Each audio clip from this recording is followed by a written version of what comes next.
Today it's finally time for the 20k sub special. We're gonna be doing a $1,000 show match between Clem and Laser, and the coolest thing, Clem has to play builds for my YouTube. Let's begin. Alright, game number 1 between Clem and Laser is going to be on Moondance. Now, in case you guys missed out the format, let me explain you in a little bit more detail. First of all, Clem has to do builds from my YouTube channel, and he can only use each of them once. So, you know, even if he wanted to do 5 bone clouds, he wouldn't be able to because he has to do a bunch of them. Now, just to be sure, guys, my YouTube, a lot of you are new here, right? And it's all been about the challenges for the most part. Now, I also have a lot of guides, so Clem will still have a lot of like good builds to use. Like, he doesn't only have to do absolute meme builds, though I I do actually have proxy 2x 3x on my YouTube. But I did tell him I would give him bonus points if he did cool stuff like the Penguin Brothers, the Bone Cloud, etc. Now, above my head, you guys can see the price distribution. The way this works is Clem is going to start with 125 bucks. Laser is going to start on 925 bucks. And every game Clem wins, he steals $100. Now, it's going to be a best of 9. Or, well, actually, it's not quite a best of 9 because every 9 maps are going to be played. Because even the last one, let's say it's 8-0, it's still going to be about $100, right? Now, in the bottom right here, we have Mr. Clem. And in the top left, we have Mr. Laser, both playing for Team Liquid. Actually, I was going to say my old teammates, but I was teammates with Clem, but not quite Laser. Now, yeah, he's already teasing the Bone Cloud. It's actually really funny because Laser actually watches my Bone Cloud series, so he's definitely going to be afraid to run into a Bone Cloud at some point. And this map would actually be perfect for it too, because you have like this little back pocket natural where you can land it, or even this one, and then have 2 bases safe to take. Now, for now, Clem is just going to play a normal build. And Laser is also going to go with a hatch first. Actually, if you look at the minimap here, it almost looks like the hatchery is out of position for some reason. But it's totally fine. I'm not sure why it looks like that. Also, one more thing, guys. Very important thing. I announced this show match to be $500 show match. You guys are now seeing it's a $1,050 show match. So first of all, I want to give a massive shout out to James Wren, who reached out to me.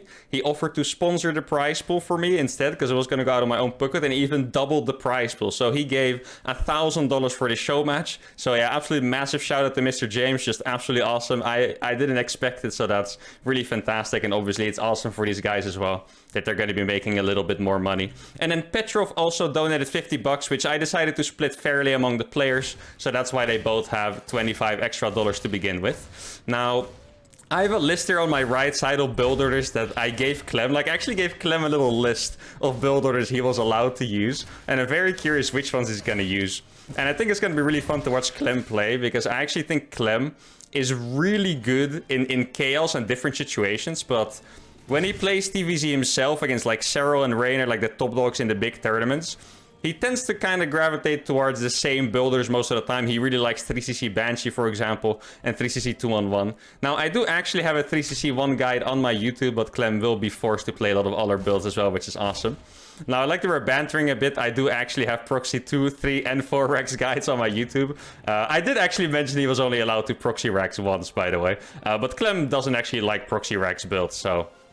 Now, so far, he's going to play completely standard 3cc with a 1-on-1. A perfect opener. This is also Clem's map choice, by the way.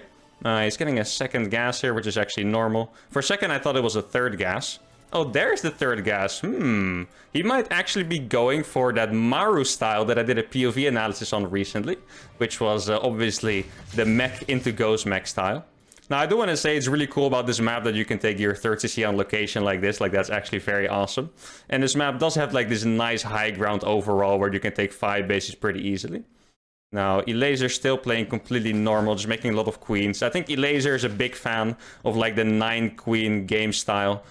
He doesn't usually like to scout with his overlords, and he basically makes up for it by making so many queens that he can defend everything, which is honestly a pretty legit style, so absolutely nothing wrong with that. And just like I predicted, Clem is going to be going for the Viking into Battlecruiser style, which I actually have 2 videos on. Let's see. It's Terran School number 2 and Terran School number 50. Obviously, number 50 is going to be a slightly more updated version because that is 2 years after Terran School number 2. So that's actually funny to see how he's going to execute it. Now, just in case you guys are wondering, I'm not going to be punishing Clem for making mistakes in the build order, right? I do actually have to applaud Clem, by the way. It's super cool that he told me he was actually doing his homework and he was actually watching the videos and he was planning to even watch the videos quickly of the builds he wanted to do like 1 minute before the game. So I do expect a very high level of execution from him. And Laser is going to go for that lair before upgrades. You do actually see upgrades first a lot these days. So this is a little bit more European style. I think the Korean Zergs like Dark and Dongrigu definitely like to play very fast upgrades and really dominate the game with mass links. But this is more like a Serral-esque style where you get like a fast Bailing Nest and Overseers and you just get scouting done very early. This Viking's actually been doing really well, by the way. It's scared of an Overlord that was here and it killed another one. At the same time, it did miss this Overlord though, so that Overlord is probably gonna scout that it's mech at some point. And as you can see, Clem, I'm not that used to casting, so I was about to mix up the names. I was gonna say Laser, but obviously Clem is the Terran here. You can see he's going for the double factory.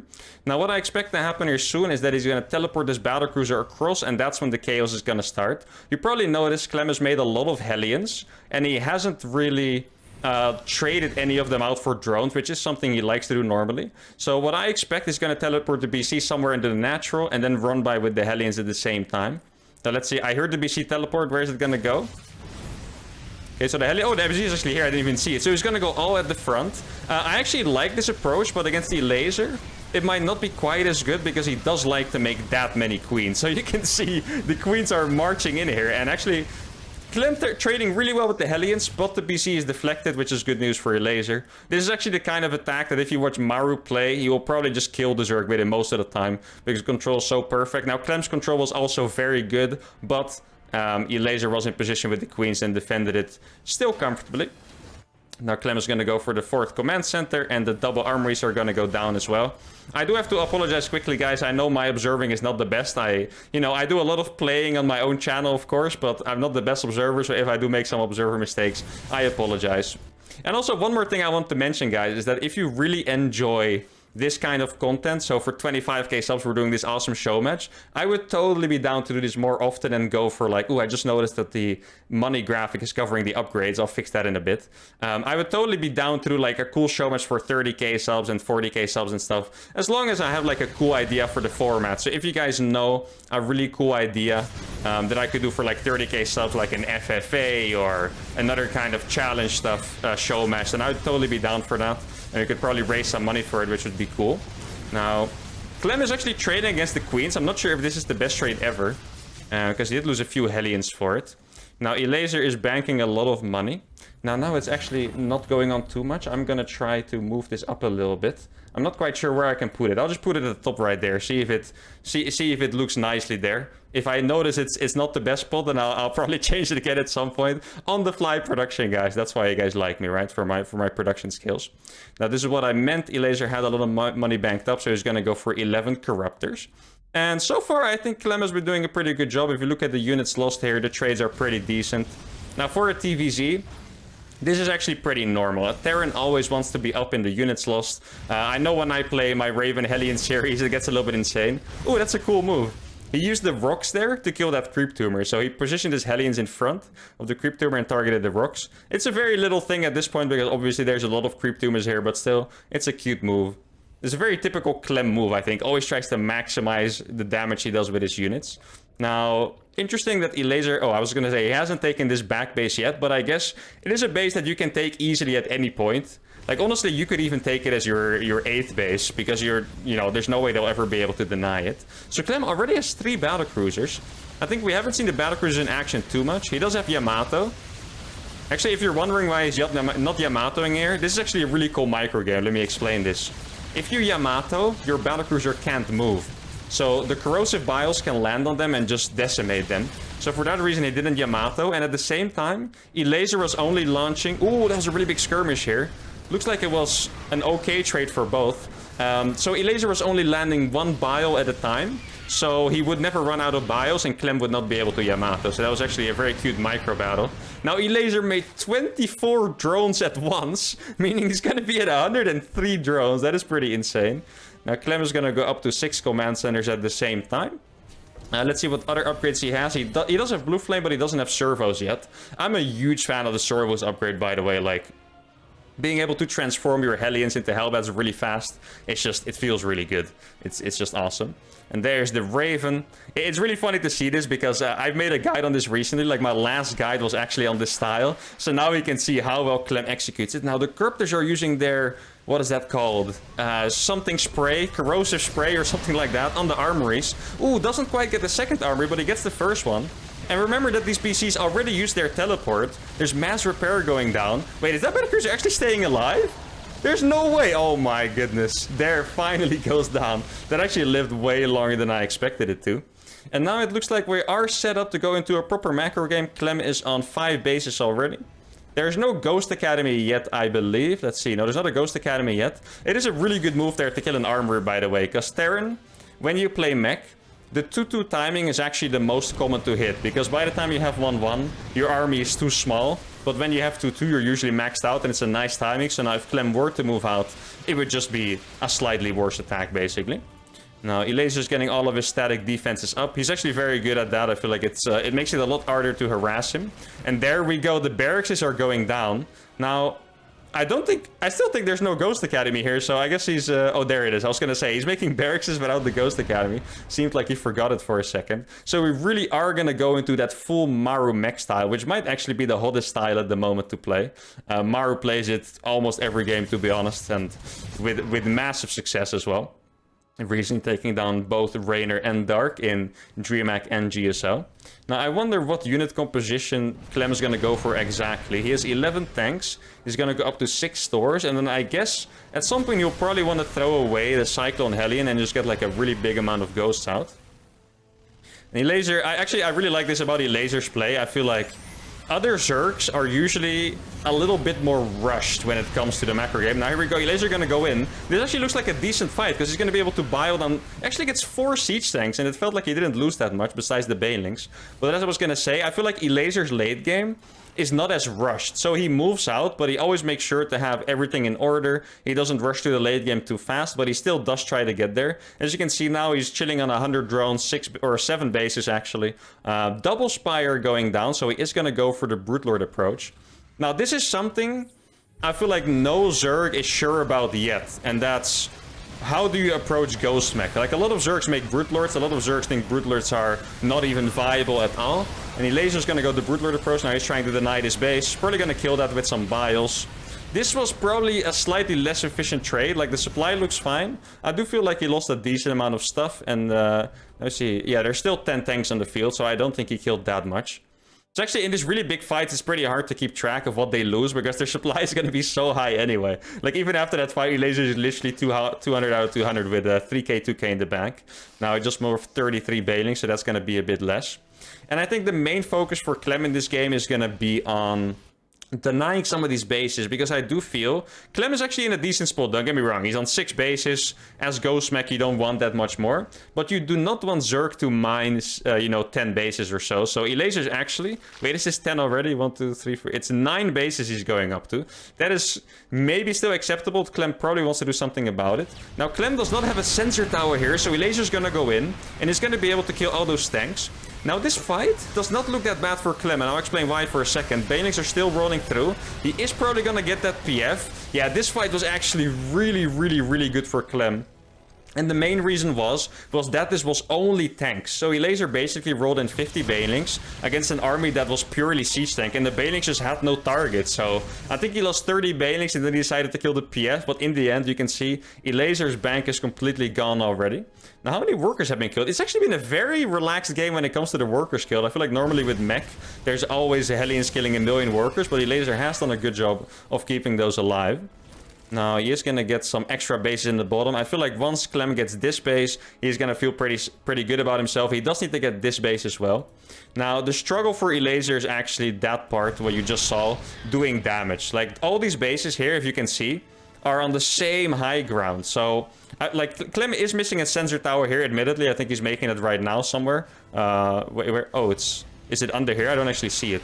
Wait, he just EMP'd himself. I wonder what that misclick was about. You see, these ghosts just have no energy. Poor ghosts, what did they do to you? Okay, but Clem does have his sensor towers up now. Oh, there it is, dude. I actually could not see that in between the Thors. Look at that sensor tower. It's basically a part of the Thor. It looks like they have like a satellite on them or something. Now, Elazer's gathering again in the bottom left.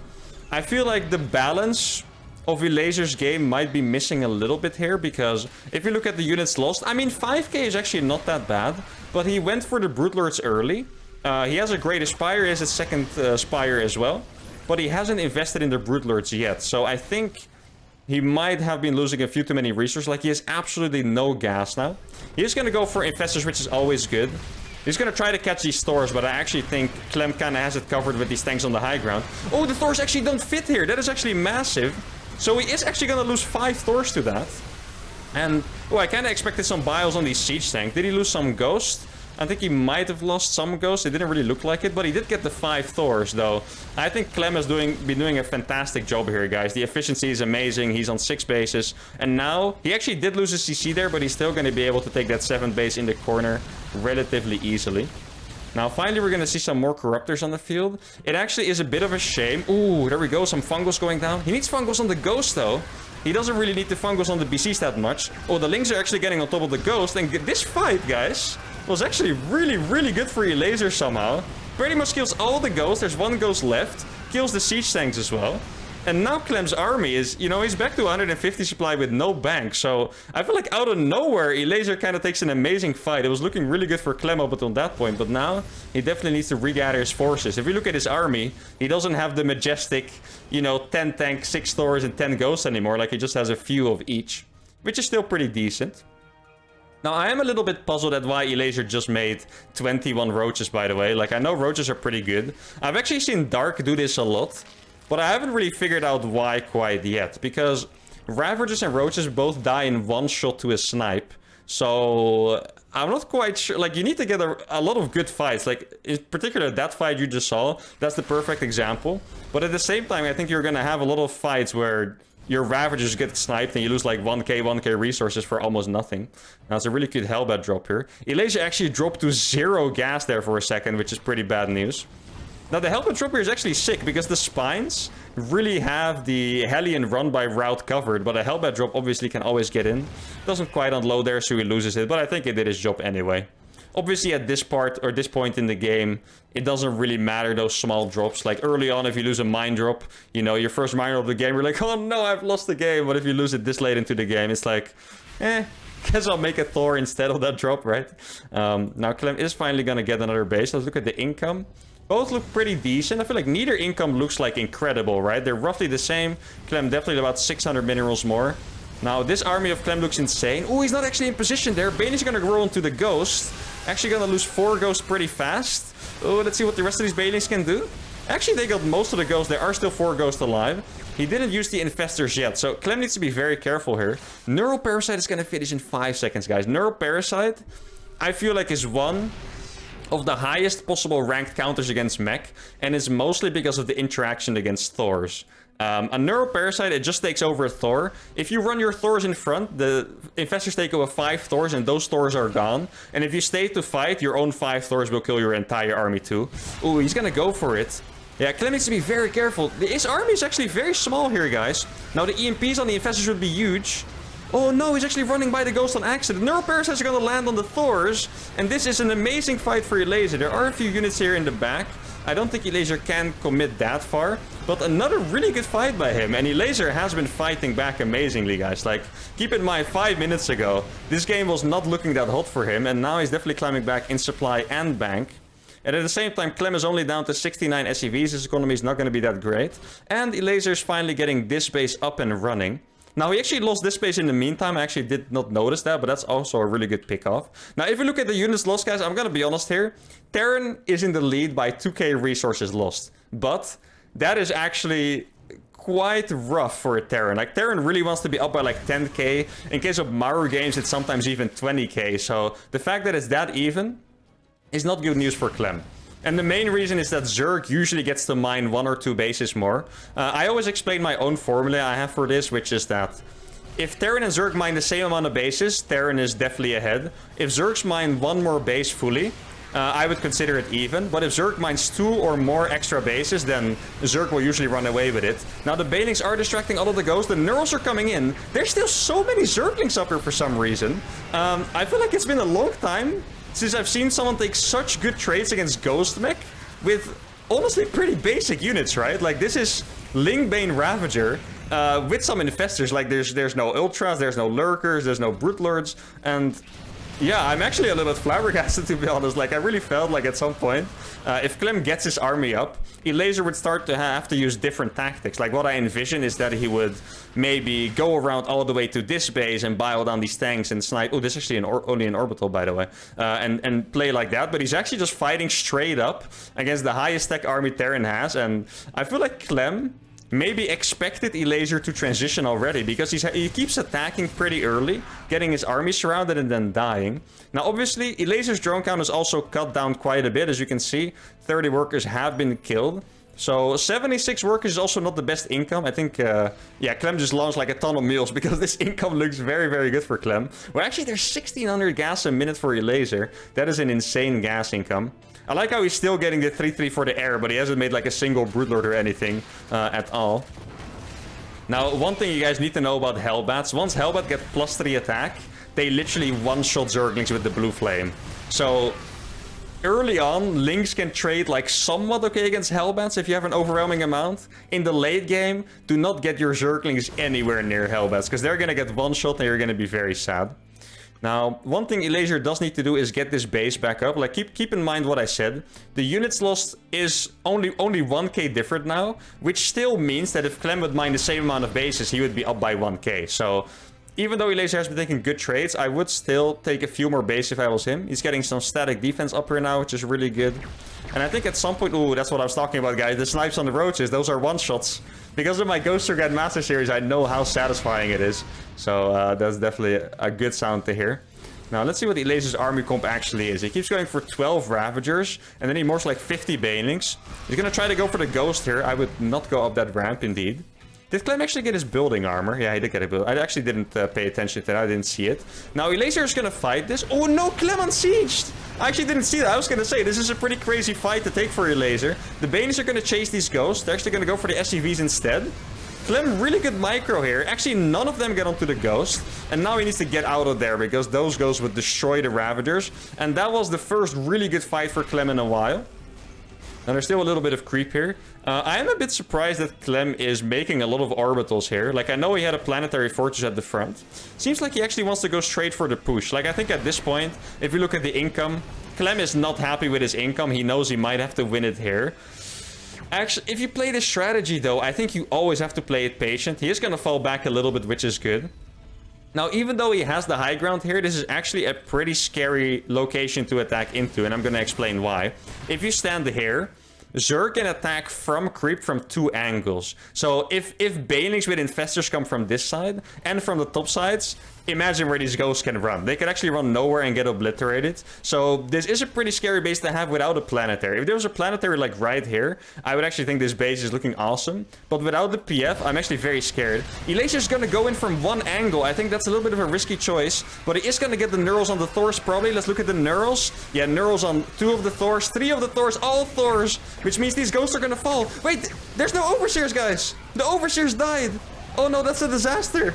He was about to win the game, but then all the Overseers died. Clem cloaked this Ghost, actually sniped every single unit, and somehow he turned that fight around completely. I guess he sniped the Overseers at the start. I can't imagine that Elazer went in without Overseers, but that was that close, guys. If there were 3 extra Overseers, that would have been the game. But with that clutch cloak and sniping the detection, Clem actually stays alive. Now, obviously, Elazer still has a ton of units. He has 20 more roaches. I still think it's really funny, by the way, to see, like, roaches be the counter to this style. Like, if you think about it, Mech Ghost, the one thing that it should counter really hard is roaches. Now, Elazer's gonna run in with Lynx and roaches. He is gonna get rid of the tanks. He's actually getting on top of the Ghost. These Ghosts do not have that many snipes left. Did I like this trade? I don't think so. Like, Elazer is rich. I mean, he did kill 3 tanks, which is massive, but there's more than enough tanks behind it. Like, even if Elazer is rich, keep in mind that resources do run out at some point. Look at this base. It's almost out of money. This is the freshest base there is. Oh, he did get this base up, but Clem now with a really killer counterattack, if he pays attention. I really like this mechanic that good Zergs will always burrow their drones, so even if you're gonna kill their drones, you still at least have to scan. And that was actually really good micro, by the way. He lost 4 workers for that, which is just absurd. Now let's look at the units lost one more time. It is still 1k difference. I think if maybe I checked before that last fight, it actually could have been further ahead in the favor of Elazer. Now, Clem is starting to run out of money. These are actually his last 2 bases. This base is completely mined out. Yeah, actually, every base is mined out here. Oh my god. What's the mineral income for him? 1700. He does have 8 orbital commands. That is a lot of mules. Now, some more Hellions going in here. How many workers has Clem killed? 44. Guys, I really want to applaud Elazer here, because I feel like normally you would kill way more workers than that. Now, maybe just as I say that, he's gonna lose all of them to this one Hellion that I forgot. That would be kind of funny. Yeah, this Hellion has 8 kills, actually. Oh, I think he got 10 kills. That was a double. Let's go. And now another run. Okay, Clem is gonna start to get some damage done, guys. Ooh, that's so many drones. Elazer doesn't see it. There's probably going to be 30 drones going down in total. There we go. 26, 27, and the links. And this could actually be the turnaround, because it's going to give Clem some time to mine. If Elazer was rich, he could just keep going in all the time. But now, Elazer might have to be a little bit more wise with his movements. Now, obviously, Elazer is good enough to always remake the drones, so he's already back at 68. He's going to make 7 more. And before you know it, despite losing 30 drones, he will be back at 75. Now, he's going to go for the Brute Lords, but Clem actually has 14 Ghost. And what I always think about Brute Lords is that they are really, really good if you get like an insane number. If you get so many Brute Lords that you can just block the Thors forever with your Brutelings and have enough to be sniped by Ghost, then they're really good. If you only have like 10 Brute Lords, I feel like there's a lot of fights where you kind of get decimated by the Ghost, like your Infestors don't sync up well, and you can just get destroyed. So what I would like to see from Elazer is that he actually makes a ton of Brute Lords. Now from Clem's POV, like I watched a lot of Maru games, so I'm gonna say this not for my own recommendation, but what Maru would do. Maru always makes a lot of Thors against Brute Lords. Like Clem has 9 tanks, which is good. I think instead of Ghost, maybe you could add some more Thors. Though to be fair, Clem does only have 50 workers, so he can keep adding Thors. If Elazer waits until Clem is maxed, Clem is gonna have an insane army with like 12 Thors and 19 Ghosts, which is gonna be very hard to deal with. Then he's really gonna need some good neurals. Now, Elazer is also going to take this base in the bottom. Obviously, Elazer has mined more throughout this game, but I still do see potential in this game of Clem. And what I've actually been enjoying so much about these late games that, honestly, basically Maru has invented for the most part, is that usually I felt that late game for Terran had to go super well for them to win. But these days, with the mech into Ghost being found out and with Maru really improving late game play overall, it seems like there are so many opportunities to still win, because the army you can create is just so damn good. Like the Ghost mech army in the hands of capable Terrans is just insane. I feel like I've seen more and more Terrans try it and get better with it.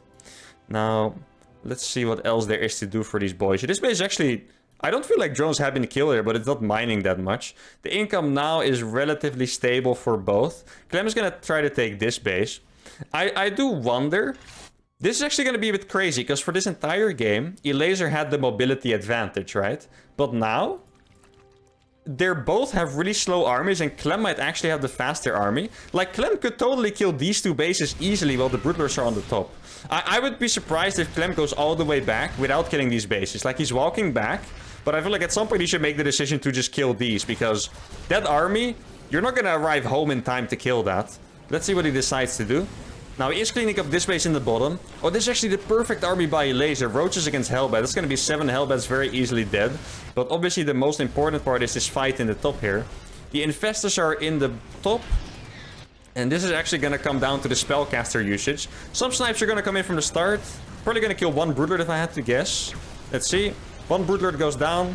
And this is really important that Elazer does this. He needs to use 1 Infestor at a time. And you can see there's so many Brute Lords. The snipes are not landing. And this is what I was talking about with the critical Brute Lord count. I feel like 6 Ghosts died there. Now he needs to pay attention. He needs to be here with the Infestors or the snipes are going to go off. There's once again no detection here.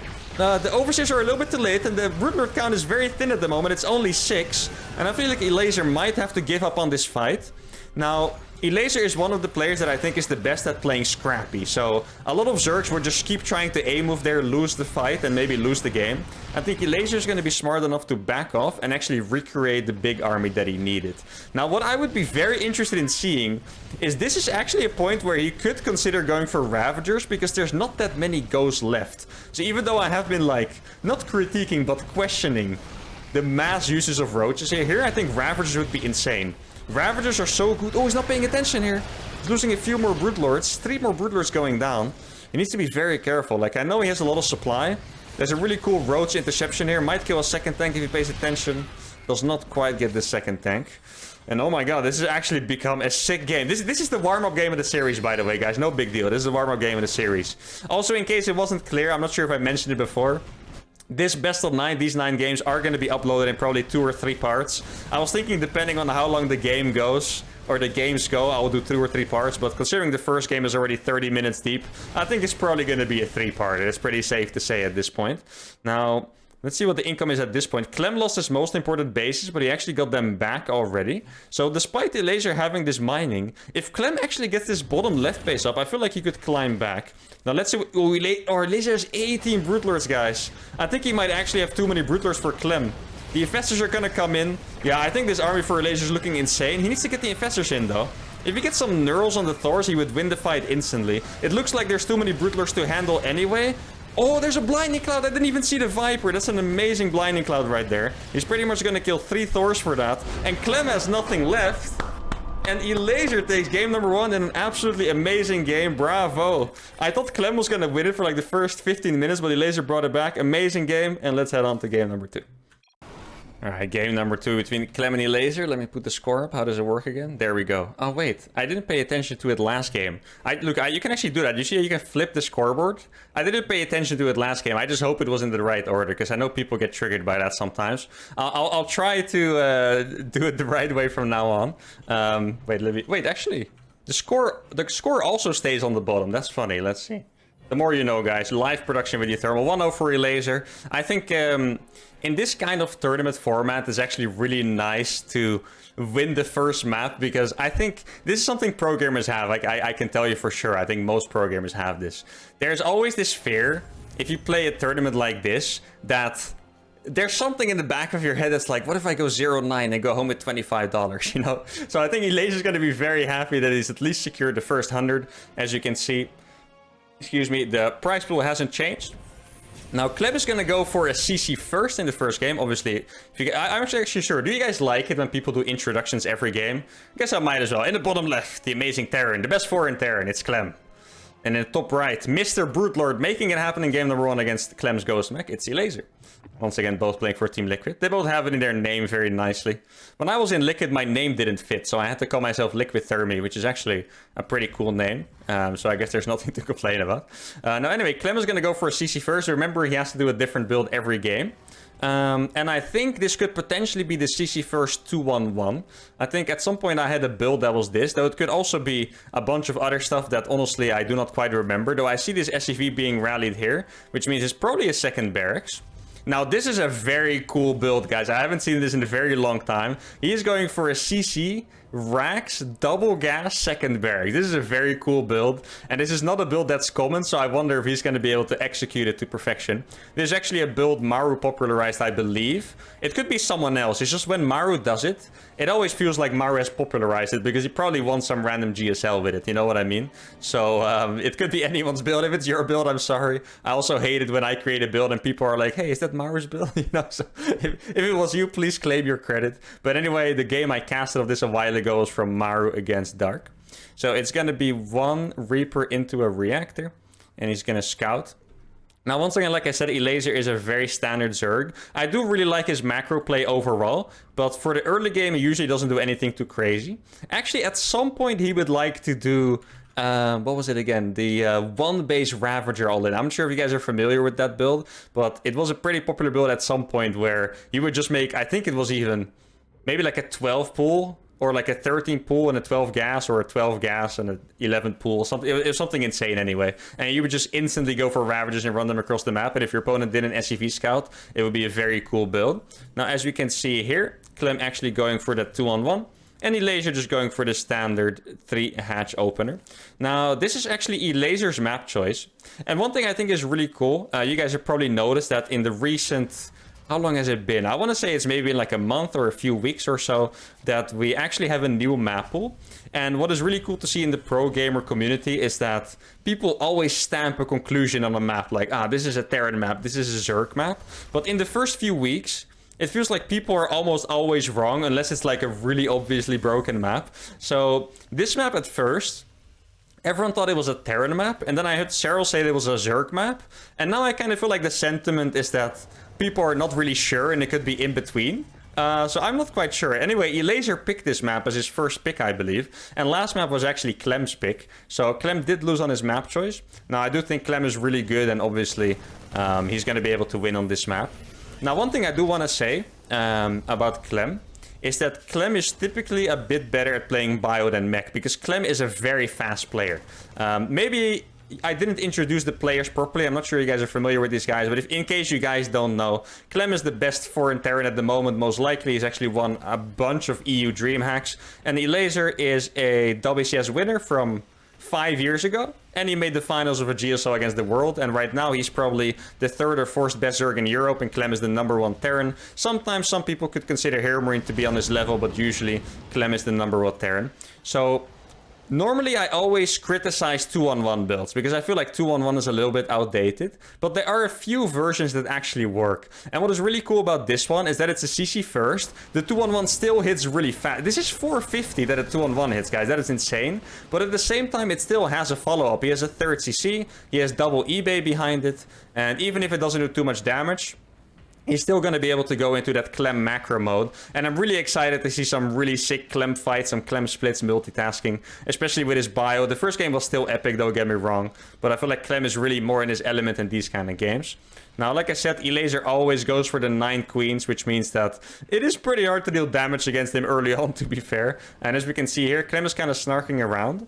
Now, what is funny to mention here is that I think Clem is not used to this version of the 2-on-1. So what I actually think happened here is that he did not have a scan when he expected to. Like, keep in mind, he is forced to play my builds and he did study them a little bit. But I do think he is obviously more comfortable with his own version. Clem really likes to do 3cc into 2-on-1, for example. So here, he had a lot of opportunity to kill creep, but he only did it now. So I think it's possible he did not quite have a scan when he expected to. Now, this timing is actually sick. He has Stim and combat shields for this attack and for medevacs. Now, Elaser does not have upgrades yet. Sometimes Zergs can get +1 armor. Oh, this is going to be a good fight. Elaser thinks he can go for it. I'm not quite sure he can, exactly. A few Lings are going to die. Obviously not the biggest deal. Now, there are no Banelings on the map yet. Usually against this, you don't make Banelings until the follow-up hits. So it would have been nice for Elaser to have Banelings at this point. And you can see Clem is already getting in his comfort zone a little bit more. He's setting up a little position here with his mines. Scanning the creep over and over. Pressuring all the time. This is Clem's jam. In the meantime, obviously securing his 3rd base. Now let's see how well he can micro this. This is the kind of attack that can win you the game and it can go completely wrong. I've actually seen like mines killing your own entire army in this kind of attacks. It does seem like he forgot his +1 armor for a bit, so he's not going to have the optimal timing. Now, I think these fights are getting bigger and bigger, so it's probably good to zoom out. Now, in the same time, Elaser with a counter-attack. This is going to be hard to focus. He's actually still microing on the front, well defending at home. He's burrowing one mine. That mine's probably going to do a lot of damage. There we go. Cleans up all the Zerglings. And Clem is actually doing it all at the same time, guys. This is what I was talking about. He is so fast. I don't know what his APM is. Current APM 500. Now, that is not... Oh, that was a pretty good mine. That was really far. Wasn't that like here? That was a hacker mine shot. Maybe Clem has plot armor mines, you know? Plot armor couldn't see him go down 0-2, so he had to keep going. Now, you can see how aggressive he is just by how low HP these Marines are, you know? Really good target fire on the Banes. This is what I was talking about. And after the dust is settled, Clem finds himself a 30 supply. Admittedly, a 1k bank for Elaser, but that probably also has to do, like, Elaser had no larva because he probably missed some injects during all of this. And this is the power of being so fast. Like, you can see, Elaser is really struggling to keep up with Clem this game. Because this game started with a 2-on-1, that did essentially no damage until the follow-up hit. And still, Clem is in a really good spot, it feels like. Fortress C going down, second factory. Now, ooh, he needs to be careful there. Oh, a little bit of a misclick by Clem. I've been praising him a lot, but that was definitely rough. I think he lost about 20 supply there, trading it for maybe like 7 or 8. So that was the first thing that went really well for Laser in this battle.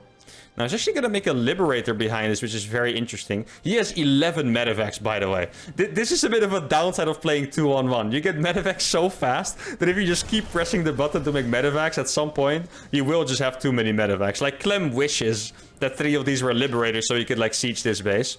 Now, Laser's preparing for a counterattack here. Clem going for a very small drop. Obviously, there's not too much damage potential in just one drop. Now, Clem does need to get his 2-2 going. Armory is about to finish. Hopefully, he starts his... Oh, starts his 2-2 instantly. That's beautiful, guys. That's a Terran macro dream right there. Elaser at the same time. Actually, their 2-2 is basically at the same timing, which is really cool. Now, Elaser actually went for Burrow. I believe I saw Burrow finish, which means that we could see some Burrowed Banelings in action. Let's see if Clem's gonna lose it. Of course, he doesn't.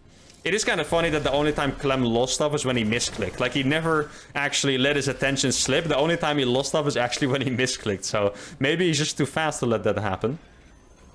So, oh, that's a cool Liberator. I was wondering where it was sieging, but that's actually to defend run by is a little bit easier. Still doesn't lose that drop. And if you look at the creep on the map, like, I know the fights are going, but I would love to show you guys the creep. I'm not gonna lie, guys. If I play against the Laser... Obviously, I could win, but the creep would be, like, freaking all the way. Like, maybe there would be, like, creep here, because I didn't deny this side, or the creep would be here. Clem's creep is just, like, there's just a line where there's just no creep. Like, that's just beautiful creep denial by Clem.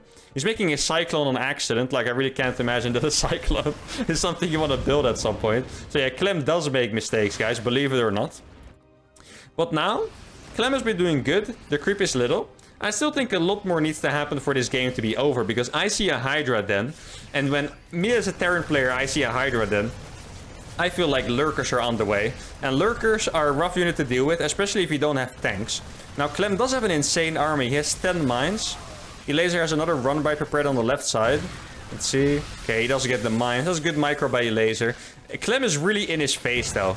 If you're this far forward... wait, was there something here that I think I missed some harassment there because the drones were just chilling. Clem is too fast for me, guys. I think it might have been like a mine drop or something. I was actually about to press B to rewind, but then I remembered it was not a replay. So there's also a bunch of army here. And Clem is doing a fantastic job microing. Look at the splits. He's going to split really well. I know my Clem, guys. Really good splits there. Probably going to re-split again. I know my Clem. That was a perfect split. There's... Oh, actually, I was going to say there's no Banelings left. But there are 7 Banelings left. They're probably going to have to roll over from the other base. If there's no Banelings, Zerg is always in trouble. So if you at least keep like 7 Banelings alive, or I was going to say like 5 or 10 Banelings, then you can always survive. If you don't have any Banes, Terran can very, very often just like block their army up and move forward. Give your Zerglings the least amount of surface area possible.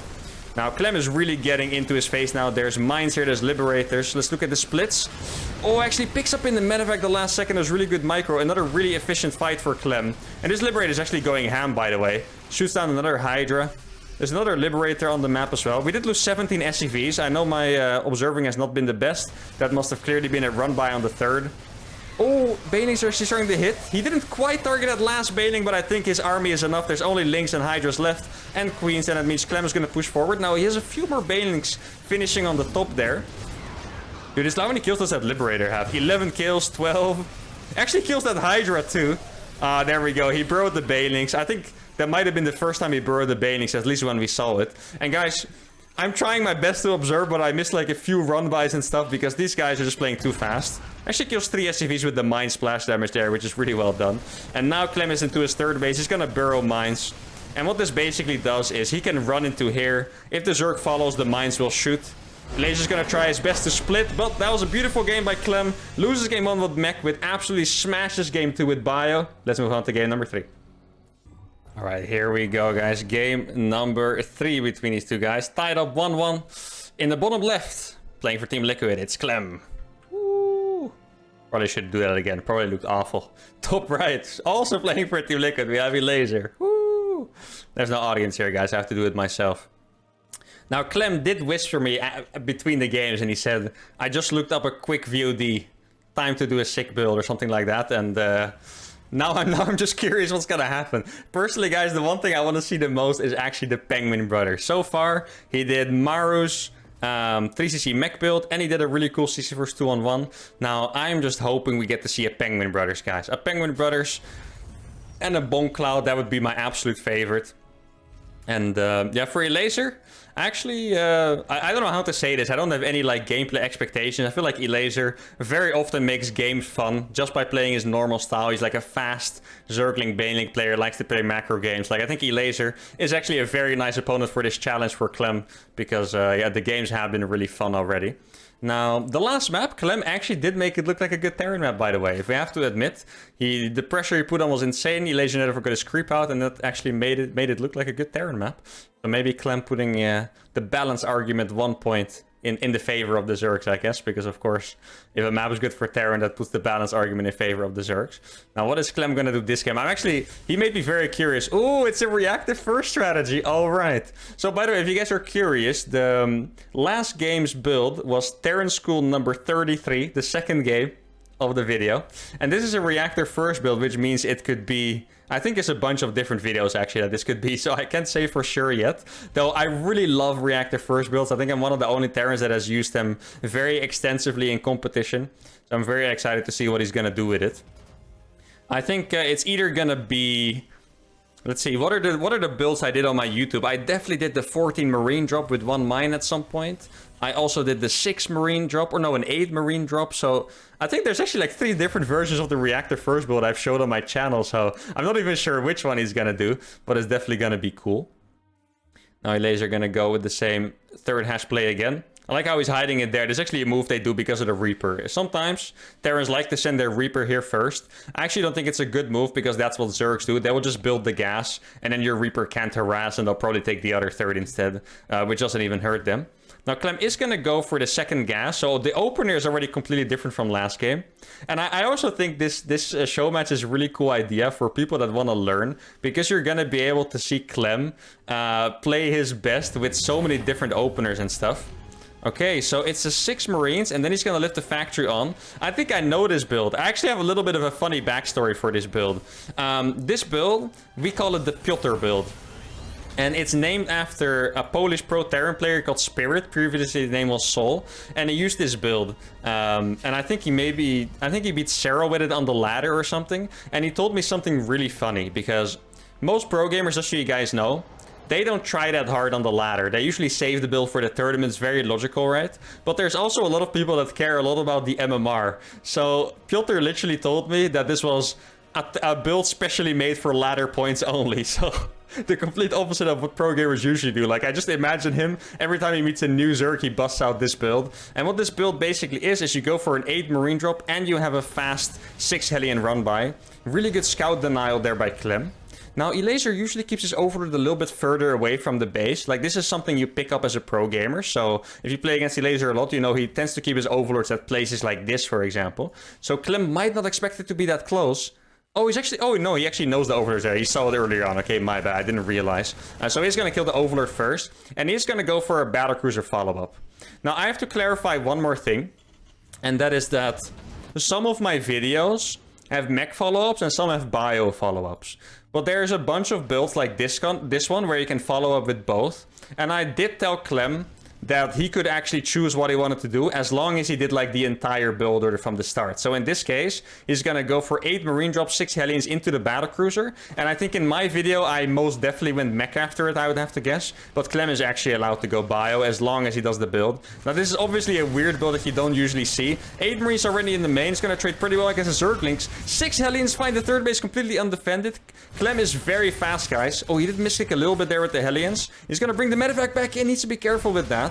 And I'm very surprised he managed to keep that medevac alive, because that looked... His Hellions were getting surrounded, but he was still fast enough to like, press the control group and click the medevac away. That was very impressive. Now, not the start Clem would have wanted. It looked like he was going to kill a lot more there, to be fair. I think he probably could have killed like 10 drones there. Now, Elaser is coming for the counterattack. And yeah, Clem is going to choose to do the bio follow-up. Completely fair. I mean, based off the last few games, I think we can definitely conclude that Clem is probably a little bit better with bio than with mech. Even though I think his mech gameplay was fine. I think it was more shaky towards the late game. Ooh, he needs to be careful. Marines without combat shields die very fast. Oh, he actually did manage to pick up 6. Only lost 1. And now it's going to be battlecruiser into bio. But this build...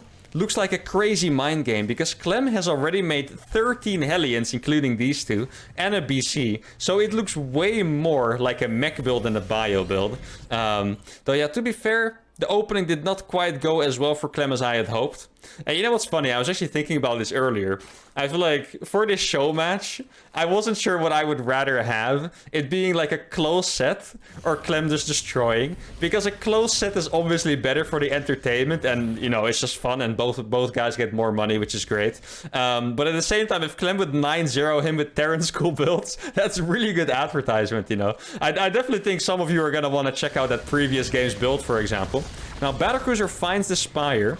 I would not be surprised if he later adds a Roach Warren after seeing this, especially after so many Hellions. Like, if he doesn't add a Roach Warren, I would actually think it's a little bit crazy, because that's a BC. There's like 13 Hellions being made. It's actually 14 Hellions even, I think. Battlecruiser's doing a good job. He still has this Marine drop.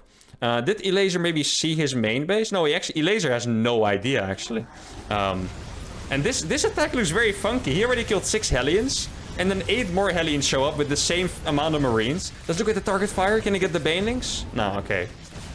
Battlecruiser's going ham still. Yeah, Clem's multitasking here has been fantastic. Let's see. Probably doesn't want to fight against these queens. No, he's going to lose the medevac here. Oh, and that would mean he does lose those. Clem is actually not paying attention here at all. Oh, that was a disaster. I was just praising his multitasking, but that was a really bad, like, 5 seconds or so for Clem. I think he lost like 15 supply there for almost free. Now, Battlecruiser is still doing damage, not that much. I am shocked here that there's no Roach Warren. There's a second BC out here too. Oh no, he teleported out. Okay, I was wondering, like, what is the second BC here? That's not part of the build. But no, he was just teleporting it back out, which is good.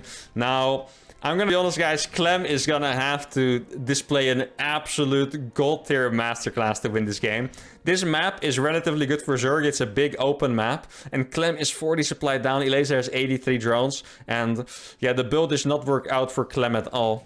And I think a lot of it had to do with the timings. Like I said, it's very cool to watch Clem execute these builds because they're not his natural builds and he needs to kind of feel it out on the fly. Because build orders are one thing, but it's a whole nother thing to feel a build and know when you have scans and know when you can do this with your units or not. And yeah, Clem, I'm afraid this might actually be the beginning of the end here, guys. Clem is going to lose these medevacs. He did not expect the mutas to be out yet because he did kill the Spire, but the timing was actually a little bit too rough. And if Clem wins this game, honestly, I feel like we should give him a fat bonus because this game is completely in Elaser's hands. He has defended everything early on. He does still have the Battlecruiser to defend early, but the missile turrets are not even done, guys. These mutas are going to do so much damage. There's also a run-by here ready to go in if there's too many Marines into the main. Now, the defense here was pretty good. 5 workers. I feel like it could have been way worse. Though I still think for Clem to win this game, he's going to have to go into the late game and... oh, man. I always feel guilty, you know, like he's doing my builds and it's not working. Like I do feel a little bit guilty. Like obviously he made some mistakes there, but I feel like a part of this is on me, guys. Now this Battlecruiser actually does have a teleport again. I'm actually can teleport it. You have it. Oh, okay. That actually wasn't as close as I thought. 64 health. It felt like that was a very fast like recharge. Like I think the teleport cooldown is about 70 seconds. I didn't realize it had already been 70 seconds. Now. If Clem could see the minimap and what we see in this game, he would not be happy. But if we look from his POV, yeah, it's kind of bad, but it's not that bad yet. You know, the creep is not quite here yet. There's not quite a 6 base on the way yet. Now, in all fairness, Clem's upgrades are a lot better. He has almost a full set of upgrades ahead. Elaser's gonna go in here, but this is without Banelings, guys. This is not the best trade Elaser can take. And you know... Elaser does not have a hive started yet. I think... does he even have baiting speed? Oh, he does have I thought he forgot it for a second. So yeah, no hive. He does have a lot of bases. I still think... if Clem maxes out, guys, there is a chance. If you play against a Mutaling Bane player, you usually don't want to be behind because things snowball. But sometimes there are these miracle victories where... you know, you didn't quite transition to Hive, or maybe you didn't make enough Banelings, and then Terran maxes out on a low SCV count and just kind of goes in. And oh, this is a really cool move by Elaser. This kind of counters a few Marines standing there to defend it. Gonna kill the Battlecruiser as well as about 10 SCVs. 12 SCVs going down, and he's in the main. Now, obviously, this amount of mutas does not have to be afraid of a turret like that, so he's probably more afraid of the Thor drops. This is actually a counter you don't get to see a lot against Mutalisks, but... it is a very good counter. Like, you can fly your mutas around. There's actually a really funny clip of Spirit playing against Lambo, where he dropped 4 Thors at once and one-shot a flock of mutas. He actually saved that Thor. I don't know how he saved that, but that was actually a little bit insane. Now, there's so many baning. The splits are going to be good, as we know, guys. At this point, we know the splits are going to be good. Lacked a little bit on the observing there because I was following a unit. My bad. Now, Clem is 2-2. What the lasers do... Oh, watch. Here we go. Oh, that is like 10 meters going down. I think it might have been about 8 plus the overseer. Okay, I mean, I'm not going to pretend Clem is completely back in the game yet, but we take it, right? That is, I mean, if he survives, he survives. Now, the approach Laser is taking is a very good approach, by the way, just so you guys know. If you're that far ahead with Mutaling Bane, it is totally fine to take some, like, subpar trades, because the income is so much in your favor, especially when it comes to gas, that you can just roll in Banelings, Banelings, Banelings, and prevent the Terran from taking a 5th base, and then you're usually pretty good. Now, could this be a magic mine? Let's see. This mine is in a spot where it feels like it could blow up 15... Oh, what's this? Again? It feels like it could blow up 15 Banelings or so. Now, it looks like he's actually going to detonate it. Let's see. Yeah, he sees the mine for sure. Oh, I thought he was actually going to, excuse me, kill it with his mutas before detonating, but that works too. Some more Banelings going in. This is why I always recommend to make a sensor tower, by the way. If you're wondering how Clem is reacting so fast, it's because he has the sensor tower. Without the sensor tower, it would be rough. Now, here your laser goes. He's definitely trying to kill that 4th base. Does he get the repair? No, there's enough Banelings left. And now, if we look at the supply... All of a sudden, doesn't look that bad anymore. But yeah, Clem did lose his base. Now, usually you can do this against Terran if they don't have that many CCs. But in this case, Clem did actually have a backup CC, so maybe it wasn't the best move. But it created holes, like you can see. Clem killed so many units, he's like, okay, screw it. I'm just gonna go across the map and attack. And now the mutas can wreak havoc. Now, how many... Oh, there are 15 Banelings. So I was gonna say this could be dangerous, but there are 15 Banelings, which means that Laser can definitely defend this. He's gonna try to split as good as he can, but I'm afraid there are just a few too many Banelings out here. Muta's also going absolutely ham there. Let's see what the splits are like. Splits are good by Clem, though at this point there are as many Banelings as Marines. And in that case, the splits don't really matter. And Laser takes game number 3. And I think that's also going to be it for part 1 of this video, guys. I hope you guys really enjoyed this challenge. Laser is going to take 2 wins in the first episode. Part 2 will probably be posted in a few days. Make sure to check it out. Like the video if you enjoyed it, subscribe to the channel, and tune in for the next one. Adios.